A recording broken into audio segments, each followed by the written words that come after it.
Assalamualaikum teman-teman, welcome back in my YouTube channel.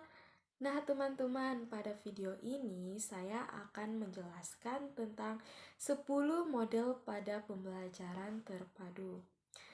Nah teman-teman, seperti biasa, saya mau mengingatkan kepada teman-teman untuk like, comment, share, and subscribe. Nah teman-teman, langsung saja saya akan menjelaskan materinya. Nah, pembelajaran terpadu menurut Robin Fogerty. Nah, pada tahun 1991 terdapat 10 model dalam merencanakan pembelajaran terpadu. Nah, model yang pertama yaitu model penggalan atau fragmented. Nah, model fragment yaitu model pembelajaran konvensional yang terpisah secara mata pelajaran atau model tradisional yang memisahkan secara diskrit masing-masing mata pelajaran. Nah, teman-teman, pada model penggalan ini terdapat keuntungan dan kelebihan. Nah, untuk keuntungan dari pembelajaran model ini adalah siswa menguasai secara penuh satu kemampuan tertentu untuk tiap mata pelajaran. Ia ahli dan terampil dalam bidang tertentu.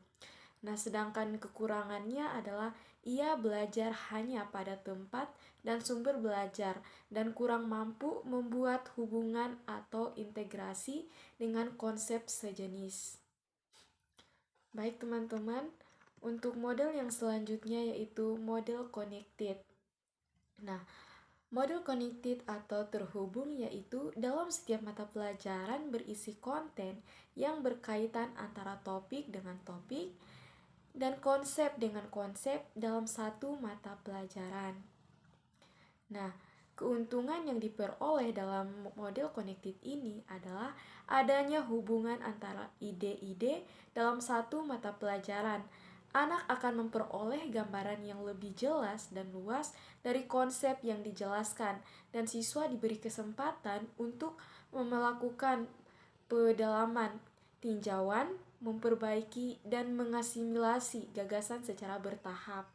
Nah, untuk kekurangan dalam model ini belum memberikan gambaran yang menyeluruh karena belum menggabungkan bidang-bidang pengembangan atau mata pelajaran lain. Model selanjutnya yaitu Dennisted. Nah, model Dennisted atau model tersarang yaitu model pembelajaran terpadu merupakan pengintegrasian kurikulum dalam satu disiplin ilmu dengan memfokuskan pada sejumlah keterampilan yang ingin dilatih oleh guru kepada siswa dalam satu unit pembelajaran untuk ketercapaian materi pelajaran yang meliputi keterampilan berpikir, keterampilan sosial, dan keterampilan mengorganisir. Nah, kelebihan dari model ini yaitu guru dapat memadukan beberapa keterampilan sekaligus dalam pembelajaran satu mata pelajaran, memberikan perhatian pada berbagai bidang penting dalam satu saat sehingga tidak memerlukan penambahan waktu dan guru dapat memadukan kurikulum secara luas. Nah, untuk kekurangan dari model ini adalah apabila tanpa perencanaan yang matang memadukan beberapa keterampilan yang menjadi target dalam suatu pembelajaran akan berdampak pada siswa di mana prioritas pelajaran menjadi kabur. Nah, model yang selanjutnya yaitu model desequenced atau model terurut. Nah, model terurut yaitu model pembelajaran di mana saat guru mengajarkan suatu mata pelajaran, guru dapat menyusun kembali topik mata pelajaran lain dalam urutan pengajaran itu dalam topik yang sama atau relevan. Nah, kelebihan dari model terurut ini yaitu dengan menyusun kembali urutan topik, bagian dari unit, guru dapat mengutamakan prioritas kurikulum daripada hanya mengikuti urutan yang dibuat penulis dalam buku teks. membantu siswa memahami isi pembelajaran dengan lebih kuat dan bermakna. Sedangkan kekurangan dari model ini yaitu diperlukan kolaborasi, berkelanjutan, dan fleksibilitas semua orang yang terlibat dalam konten area dalam mengurutkan sesuai peristiwa terkini. Nah, teman-teman, model yang selanjutnya yaitu deseret atau model terbagi. Nah, model terbagi ini adalah suatu model pembelajaran terpadu yang mana pengembangan disiplin ilmu yang memayungi kurikulum silang, misalnya matematika dan IPA disejajarkan sebagai ilmu pengetahuan.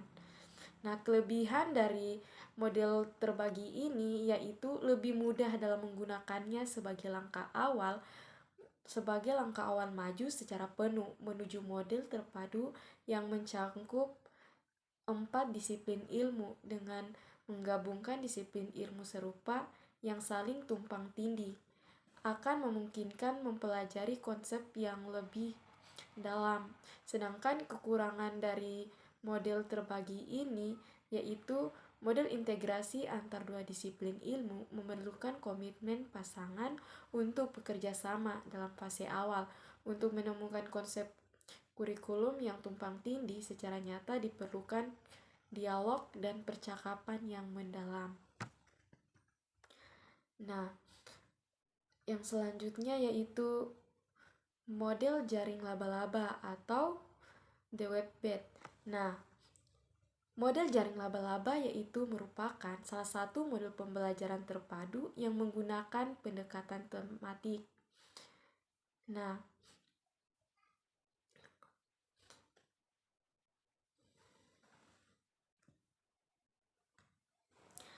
Nah, contoh dari penggunaan pembelajaran model ini adalah siswa dan guru menentukan tema, misalnya air, maka guru mata pelajaran dapat mengajarkan tema air itu ke dalam sub-sub tema, misalnya siklus air, kincir angin, air waduk, air sungai, misalnya bisnis air dari PDAM yang tergabung dalam mata pelajaran matematika, IPS, IPA, dan bahasa.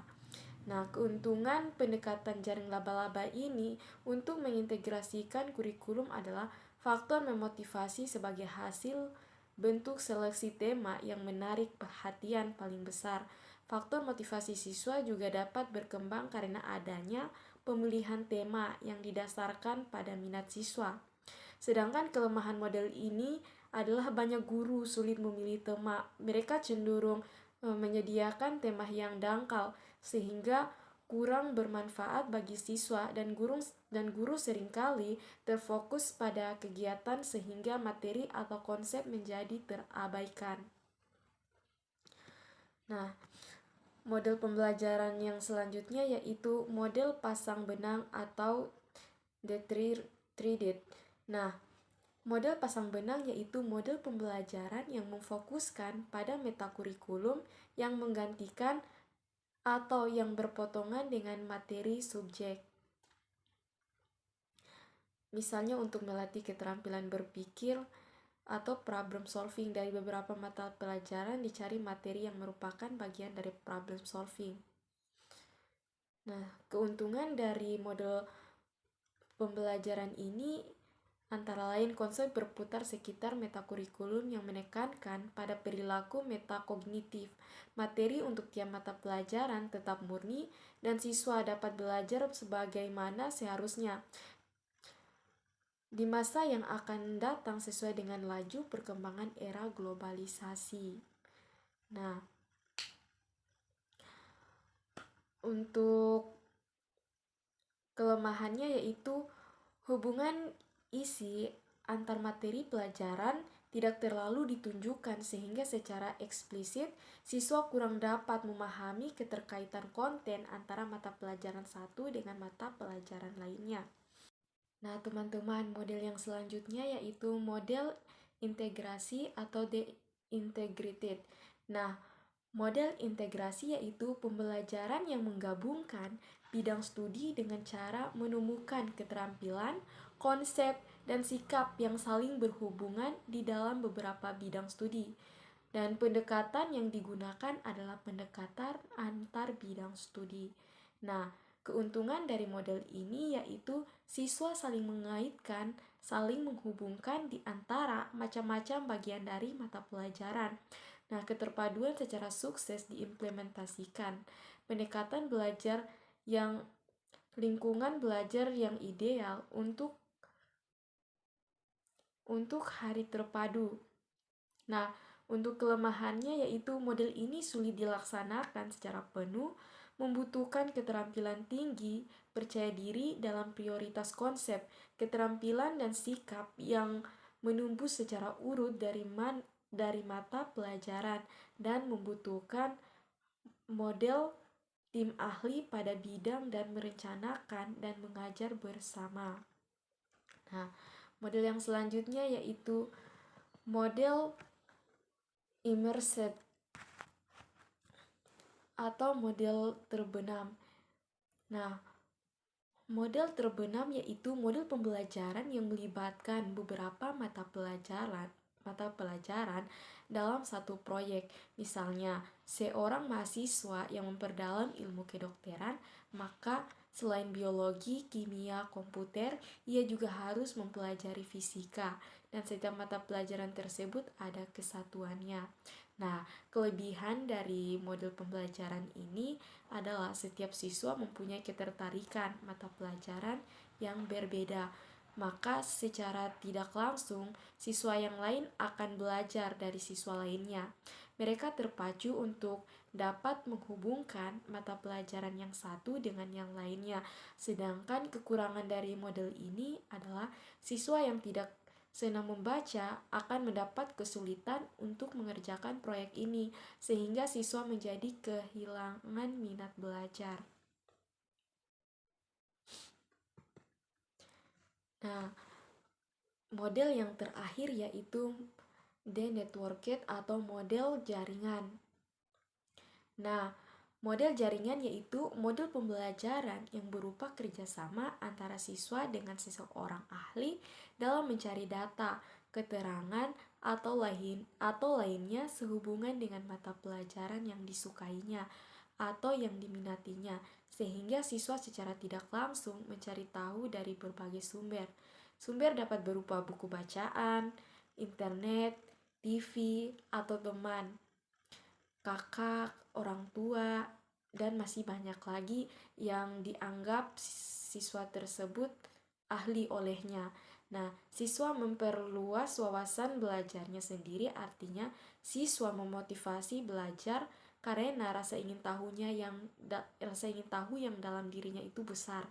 Nah, kelebihan dari model pembelajaran ini adalah siswa memperluas wawasan pengetahuan pada satu atau dua mata pelajaran secara mendalam dan sempit sasarannya.